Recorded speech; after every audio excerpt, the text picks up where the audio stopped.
BSP chief Mayawati విశాఖకు చేరుకున్నారు. 2 రోజులు ఏపీలో పర్యటించేందుకు వచ్చిన మాయావతికి ఎయిర్పోర్టులో ఘన స్వాగతం పలికారు జనసేన అధినేత పవన్ కళ్యాణ్. స్వయంగా వెళ్లి ఆమెకు పుష్పగుచ్చం ఇచ్చి పాదాభివందనం చేశారు పవన్ కళ్యాణ్. ఇవాళ వైజాగ్లో బస చేయనున్నారు మాయావతి. ఎన్నికల్లో అనుసరించాల్సిన వ్యూహాలపై పవన్తో చర్చిస్తారు. ఇక రేపు జనసేన అధినేత పవన్తో కలిసి సంయుక్తంగా మీడియా సమావేశం నిర్వహిస్తారు. అనంతరం అక్కడి నుంచి మధ్యాహ్నం 3 గంటలకు విజయవాడ అజిత్ సింగ్ నగర్లో నిర్వహించే బహిరంగ సభలో పాల్గొంటారు. ఎల్లుండి తిరుపతి, హైదరాబాద్లో జరిగే భారీ బహిరంగ సభలకు హాజరవుతారు.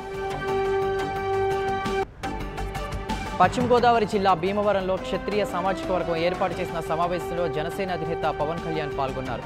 భీమవరంలో 100 అడుగుల ఎత్తుగల అల్లూరి సీతారామరాజు విగ్రహం ఏర్పాటు చేస్తానని, భీమవరంలో ఎయిర్పోర్టు ఏర్పాటు చేస్తామని, దానికి అల్లూరి సీతారామరాజు ఎయిర్పోర్టుగా నామకరణం చేస్తామని పవన్ కళ్యాణ్ పేర్కొన్నారు. వచ్చే ఎన్నికల్లో గెలిపే లక్ష్యంగా ముందుకు దూసుకెళ్తున్నారు జనసేన అధినేత. గెలిపే లక్ష్యంగా వ్యూహాలు రచిస్తున్న ఆయన వరుస పర్యటనలు చేస్తున్నారు. విశాఖ జిల్లాలో పర్యటనలో భాగంగా ఆయన యలమంచిల్లో బహిరంగ సభలో పాల్గొన్నారు. భారీగా తరలివచ్చిన జన సైనికులు, అభిమానులు ఆయనపై పూల వర్షం కురిపిస్తూ ఘనస్వాగతం పలికారు. అనంతరం ఆయన కార్యకర్తలు, అభిమానులను ఉద్దేశించి ప్రసంగించారు. యువతకు బంగారు భవిష్యత్ ఇవ్వడానికి రాజకీయాల్లోకి వచ్చిన పవన్ కళ్యాణ్ యువకులకు ఉద్యోగ అవకాశాలు కల్పిస్తానని హామీ ఇచ్చారు. జనసేన నేతలు లేకపోతే నేతలు, అధికారులు దోచుకుంటూనే ఉంటారని చెప్పారు. ఉపాధి అవకాశాలు కల్పించడంలో ప్రభుత్వం విఫలమైందని విమర్శించారు. ఉపాధి అవకాశాలు లేకనే యువత రోడ్డు మీదకు వస్తుందని చెప్పారు. విశాఖ డైరీని కూడా ప్రైవేట్ పరం చేసేందుకు కుట్రలు జరుగుతున్నాయన్నారు పవన్ కళ్యాణ్. గుంటూరు పశ్చిమ జనసేన అభ్యర్థి తోట చంద్రశేఖర్ విస్తృత ప్రచారం చేస్తున్నారు. ప్రచారంలో భాగంగా 18వ డివిజన్లోని నల్లచెరువులో రోడ్ షో నిర్వహించారు. అనంతరం ఇంటింటి ప్రచారంలో పాల్గొన్నారు. నల్లచెరువులో పెద్ద ఎత్తున టీడీపీ, వైసీపీ కార్యకర్తలు జనసేనలో చేరారు. తోట చంద్రశేఖర్ పార్టీ కండువా కప్పి వారిని జనసేనలోకి ఆహ్వానించారు. అనంతరం స్థానిక మసీదులో ప్రార్థనలు చేశారు. గుంటూరు వెస్ట్ నుంచి జనసేన అభ్యర్థిగా పోటీ చేస్తున్న తోట చంద్రశేఖర్కు అన్ని వర్గాల నుంచి మద్దతు లభిస్తోంది. గుంటూరు జీటీ రోడ్డులో ఆత్మీయ సమావేశం ఏర్పాటు చేసుకున్న పాస్టర్లు, ఫాదర్లు తోట చంద్రశేఖర్కు ముఖ్య అతిథిగా ఆహ్వానించారు. వారి అభ్యర్థనను మన్నించి కార్యక్రమానికి హాజరైన తోట చంద్రశేఖర్ను ఆత్మీయంగా ఆశీర్వదించారు. సామాజిక వర్గాల వారికి జనసేన న్యాయం చేస్తుందన్నారు పశ్చిమ గోదావరి జిల్లా నరసాపూర్ పార్లమెంట్ అభ్యర్థి నాగబాబు. చేతి వృత్తుల వారు, కుల వృత్తుల వారు కూడా కార్పొరేట్ సంస్థలతో పోటీ పడేలా చేస్తామని భరోసా ఇచ్చారు. పవన్ చెప్పినట్లుగా భీమవరంలో విమానాశ్రయం ఏర్పాటు చేసి దానికి అల్లూరి సీతారామరాజు పేరు పెడతామని స్పష్టం చేశారు. స్థానికంగా ఉన్న నిర్మలాదేవి కళ్యాణ మండపంలో నాయి బ్రాహ్మణ సామాజిక వర్గానికి చెందిన వారితో సమావేశమైన నాగబాబు జనసేన అధికారంలోకి వస్తే అందరికీ న్యాయం చేస్తామన్నారు. తాను ప్రజాసేవకు అంకితమవడానికి తాను ఉన్నత ఉద్యోగాన్ని వదులుకుని రాజకీయాల్లోకి వచ్చానని సిబిఐ మాజీ joint director, Visakhapatnam Janasena parliament అభ్యర్థి వివి లక్ష్మీనారాయణ అన్నారు. మండల కేంద్రమైన లక్కవరపు కోటతో పాటు గంగుబూడి, తామరపల్లి గ్రామాల్లో ఎన్నికల ప్రచారం నిర్వహించారు. కొత్తవలస మండలంలోని చింతలపాలెం, బలిఘట్టం, ఉత్తరాపల్లి గ్రామాల్లో రోడ్ షో నిర్వహించారు. రోడ్ షో కార్యక్రమంలో జనసేన నాయకులు అప్పలరాజు, గాడి అప్పారావు, గల్లా ఈశ్వర్రావు, మేయ్ నగేష్ తదితరులు నాయకులు పాల్గొన్నారు. ప్రజల్లోకి జనసేనాని ఆశయాలు తీసుకెళ్తున్నారు లక్ష్మీనారాయణ. ఈ సందర్భంగా ప్రతిపక్ష నాయకులు జనాన్ని డబ్బులిచ్చి తరలిస్తున్నారని, తన సభలకు, ర్యాలీలకు, రోడ్ షోలకు స్వచ్ఛందంగా ప్రజలు వస్తున్నారని, ఇది తనకెంతో సంతోషం కలిగిస్తుందని అన్నారు. తనను గెలిపించి పార్లమెంటుకు పంపిస్తే ప్రత్యేక హోదాను తీసుకురావడానికి ప్రయత్నిస్తానని, కొత్త వలస నుంచి విశాఖపట్నానికి ఎంఎంటీఎస్ ఏర్పాటు అయ్యేలా చూస్తానని చెప్పారు. అలాగే రైల్వే జోన్ సమస్యలపై పోరాటం చేసి ఆంధ్రప్రదేశ్కు జరిగిన అన్యాయాలపై పార్లమెంట్లో నిలదీస్తానని తెలిపారు. పశ్చిమ గోదావరి జిల్లా తాడేపల్లిగూడెంలో జనసేన పార్టీ అభ్యర్థి బొలిశెట్టి శ్రీనివాసరావు ఎన్నికల ప్రచారం మరింత ముమ్మరం చేశారు. ప్రచారంలో భాగంగా రెల్లి కులస్తులను కలిసి వారి సమస్యలను అడిగి తెలుసుకున్నారు. రెల్లి కులస్తులకు పవన్ కళ్యాణ్ పెద్దపీట వేశారని, పార్టీ సిద్ధాంతాలను, మేనిఫెస్టోలను వివరించారు బొలిశెట్టి.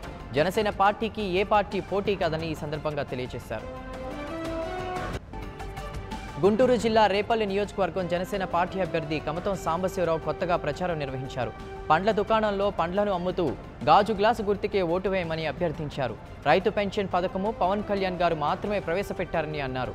రేపల్లె సిపిఎం నేత మణిలాల్ ఇక రైతులకు 50 సంవత్సరాలు దాటిన వారికి 5,000 పెన్షన్ ద్వారా పథకం ద్వారా మంచిదని చెప్పారు. ప్రజా లక్ష్యంగా ప్రజా సేవలు అందించాలన్న కోరికతో రాజకీయాల వైపు అడుగులు వేశానన్నారు శ్రీకాళహస్తి నియోజకవర్గంలో జనసేన పార్టీ అభ్యర్థి నగరం వినూత. జనసేన అధినేత పవన్ కళ్యాణ్ పార్టీ మేనిఫెస్టో సిద్ధాంతాలు నచ్చి జనసేన పార్టీలో చేరారు నగరం వినూత. ఇక శ్రీకాళహస్తి నియోజకవర్గంలో ఫ్యాక్షన్ రాజకీయాలను తరిమికొట్టడానికి నడుం బిగించాలన్నారు. శ్రీకాళహస్తిలో జనసేన జెండా ఎగరేసి జనసేన సత్తా ఏంటో చూపిస్తామన్నారు నగరం వినూత. నెల్లూరు నగర జనసేన అభ్యర్థి కేతన్ రెడ్డి వినోద్ రెడ్డి ఎన్నికల ప్రచారంలో శరవేగంగా దూసుకుపోతున్నారు. నగరంలోని రంగనాయకులపేట, సంతపేటలో జనసేన కార్యకర్తలు, మెగా ఫ్యామిలీ అభిమానులతో కలిసి ప్రచారం నిర్వహించిన వినోద్ రెడ్డి ప్రజలకు జనసేన మేనిఫెస్టోలోని అంశాలను వివరించారు. ప్రజలు ఎలాంటి ప్రలోభాలకు గురికాకుండా నవ్యాంధ్రను అభివృద్ధి వైపు నడిపించే జనసేన పార్టీకి పట్టం కట్టాలని కోరారు వినోద్ రెడ్డి. మైలవరం జనసేన అభ్యర్థి అక్కల రామ్మోహన్ రావు ప్రచారంలో దూసుకుపోతున్నారు. ఎన్నికల ప్రచారంలో మైలవరం నియోజకవర్గం నుంచి వామపక్షాలతో కలిసి సబ్బపాడు, చండ్రగూడెం, బొర్రగూడెం, పుల్లూరు గ్రామాల్లో విస్తృత ప్రచారం చేశారు. జనసేన మేనిఫెస్టోలోని అంశాలను ప్రజలకు వివరించారు. సామాన్యుల కోసమే పవన్ కళ్యాణ్ జనసేన పార్టీని స్థాపించారని, గాజు గ్లాస్ గుర్తుకు ఓటేసి తనను అత్యధిక మెజారిటీతో గెలిపించాలని కోరారు. నెల్లూరు జిల్లా కొవ్వూరులో జనసేన అభ్యర్థి తెల్లపల్లి రాఘవయ్య ఎన్నికల ప్రచారంలో దూసుకుపోతున్నారు. ఈ ప్రచారంలో రాఘవయ్య ఆధ్వర్యంలో వైసీపీ నుంచి జనసేనలోకి 50 మంది యువత చేరారు. కొవ్వూరు నడిబొడ్డులో ప్రజలు నీరు లేక ఇబ్బంది పడుతుంటే అభివృద్ధి చేశామని టీడీపీ ప్రభుత్వం గొప్పలు చెప్పుకుంటుందని తెల్లపల్లి రాఘవయ్య మండిపడ్డారు. జనసేన అధికారంలోకి వస్తే ప్రజా సమస్యలను పరిష్కరిస్తామని హామీ ఇచ్చారు రాఘవయ్య. ఎన్నికల ప్రచారంలో భాగంగా చంద్రగిరిలో చంద్రబాబు జోరుగా పర్యటిస్తున్నారు. బహిరంగ సభలో ప్రతిపక్షాలపై తీవ్రంగా విమర్శించారు చంద్రబాబు. వైసీపీ, టీఆర్ఎస్, బీజేపీ కలిసి ముగ్గురు ఒకటై ఏపీని మోసం చేస్తున్నారని ఆరోపించారు. 5 ఏళ్లలో ప్రవేశపెట్టిన పథకాలను, అమలు చేస్తున్న సంక్షేమ పథకాలను ప్రజలకు వివరించారు. ఏపీ అభివృద్ధి టీడీపీతోనే జరుగుతుందని, మరోసారి గెలిపించి అభివృద్ధిని కొనసాగించేందుకు అవకాశం ఇవ్వాలని చంద్రబాబు కోరారు. మోదీని ఢిల్లీ నుంచి గుజరాత్ పంపించే వరకు వదిలిపెట్టమని ఏపీ సీఎం చంద్రబాబు ఘంటాపదంగా చెప్పారు. చిత్తూరు జిల్లా మదనపల్లెలో నిర్వహించిన టీడీపీ ఎన్నికల ప్రచార సభలో ఆయన మాట్లాడుతూ ప్రపంచంలో ఏ దేశానికి వెళ్లినా మోదీని బ్యాన్ చేసే పరిస్థితి వచ్చిందని విమర్శించారు. నరేంద్ర మోదీ ఉగ్రవాదితో సమానమని, నాటి గోద్రా అల్లర్లలో 2000 మంది మృతికి కారకుడు మోదీని అని తీవ్ర ఆరోపణలు చేశారు.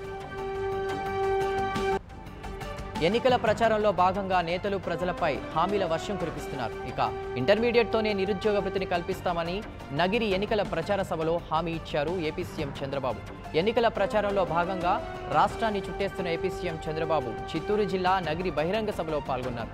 నగిరి అభివృద్ధికి అన్ని విధాలా కృషి చేస్తానని హామీ ఇచ్చారు. నగిరిని మెగా సిటీగా తీర్చిదిద్దుతానని హామీ ఇచ్చారు చంద్రబాబు. ఈ 5 ఏళ్లలో టీడీపీ ప్రభుత్వం అనేక సంక్షేమ పథకాలను ప్రవేశపెట్టిందన్నారు తూర్పుగోదావరి జిల్లా రామచంద్రాపురం టీడీపీ అభ్యర్థి తోట త్రిమూర్తులు. టీడీపీ మళ్లీ అధికారంలోకి వస్తే పేద ప్రజలకు అన్ని విధాలా ఆదుకుంటామని హామీ ఇచ్చారు. గంగవరం మండలంలో ఎన్నికల ప్రచారం నిర్వహించిన ఆయన ప్రజల సమస్యల పరిష్కారానికి కృషి చేస్తానని భరోసా ఇచ్చారు. ఈ ఎన్నికల్లో టీడీపీకి ఓటు వేసి తనను భారీ మెజార్టీతో గెలిపించాలని కోరారు తోట త్రిమూర్తులు. చిత్తూరు జిల్లా చంద్రగిరి మండలం మంగిరిపుట్టులో ఉద్రిక్త పరిస్థితి నెలకొంది. గుడి తలుపు తీయలేదని గ్రామస్తులపై వైసీపీ ఎమ్మెల్యే అభ్యర్థి చెవిరెడ్డి భాస్కర్ రెడ్డి ఆగ్రహం వ్యక్తం చేశారు. గ్రామస్తులకు టీడీపీ నేతలు అండగా నిలిచారు. చెవిరెడ్డి గ్రామంలో ప్రచారం చేయకూడదని గ్రామస్తులు ధర్నా చేపట్టారు. ఇదే గ్రామంలో ప్రచారం చేసేంత వరకు తాను వెళ్లనన్నారు చెవిరెడ్డి.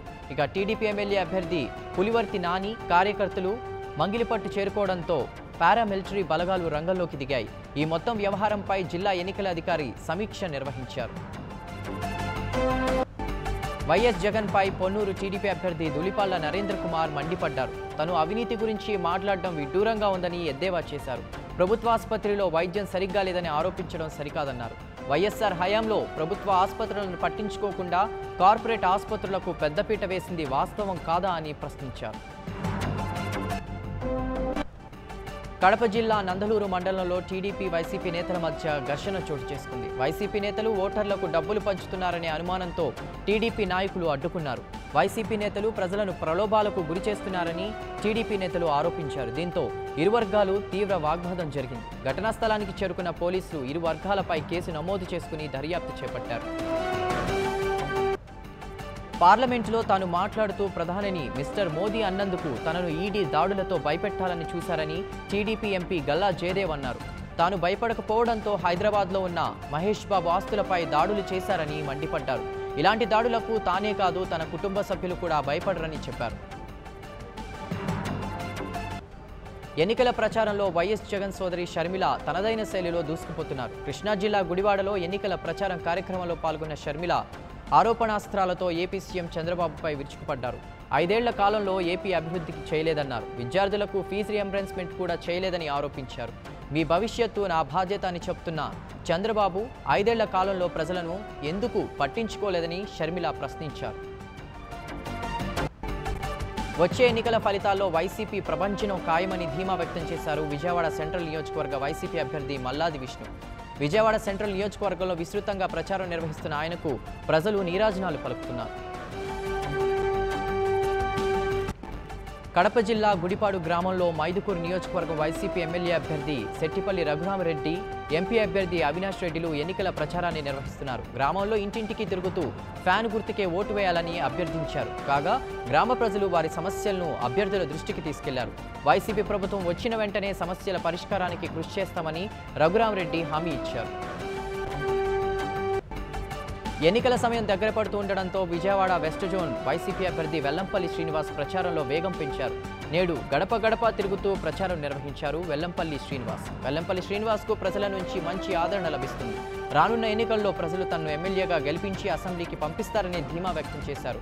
జగన్ ముఖ్యమంత్రి అవ్వడం ఖాయమని ఆయన పేర్కొన్నారు.